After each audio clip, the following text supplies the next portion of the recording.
Knee joint osteoarthritis కి grade 1, grade 2, grade 3 కి PRP are GFC treatment అనేది మేము చేస్తాం. రిజల్ట్స్ చాలా బాగున్నాయి. చాలా మంది పేషెంట్స్ పిఆర్పితో పాటు proper diet and exercise protocol and life style modifications వల్ల చాలా పెయిన్ ఫ్రీ అవుతున్నారు.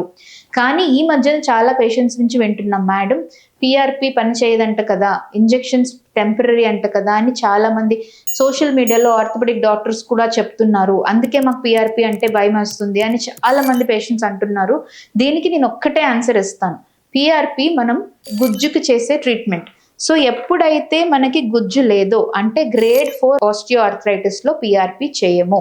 బట్ కొంతమంది పేషెంట్స్ లో if patient is not willing for surgery లేదా వాళ్ళ మెడికల్ కండిషన్స్ సర్జరీకి వెళ్ళలేరు అని అన్నప్పుడు పిఆర్పి అనేది డెఫినెట్ గా ట్రై చేయొచ్చు, ఒక టెంపరీ పెయిన్ రిలీఫ్ కోసం with diet and lifestyle modification. So PRP అనేది ఎక్కడ పనిచేస్తుంది, ఎక్కడ చేయాలి and the preparation of PRP అనేది చాలా చాలా important.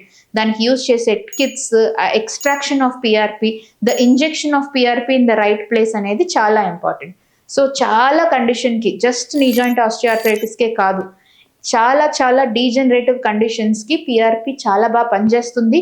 The research is going forward from PRP to GFC to stem cells. ఖచ్చితంగా సర్జరీస్ని ఫ్యూచర్లో అవాయిడ్ చేయాలి అంటే ఎర్లీ స్టేజెస్లో పిఆర్పి చేసుకుంటే చాలా మటుకు మేజర్ సర్జరీస్ని అవాయిడ్ చేయొచ్చు. కానీ లాస్ట్ స్టేజ్లో ఉన్నప్పుడు surgery is the only solution అని చెప్తాం. లాస్ట్ స్టేజెస్లో కూడా పిఆర్పి వండర్స్ చేస్తుంది అని మాత్రం చెప్పము. సో ఇంజెక్షన్స్కి భయపడో, పిఆర్పి పనిచేయదనో ఒక రాంగ్ నోషన్, ఒక మిత్ని మీ మైండ్లో నుంచి తీసేసి take the right help from the right people. రేపు కలుద్దాం. మీ డాక్టర్ కార్తికా రెడ్డి.